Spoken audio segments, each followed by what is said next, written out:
Saturday, July 19 in Bangalore, in my terrace. It's unbelievable. It's windy, it's mild drizzle, it's cool right through the day.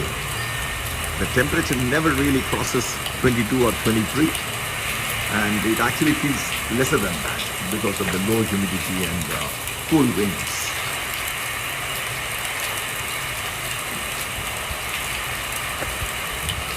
This Lake Saraki, which is abutting our building, is perennial in the sense it never really dries up, but now it is copious with water.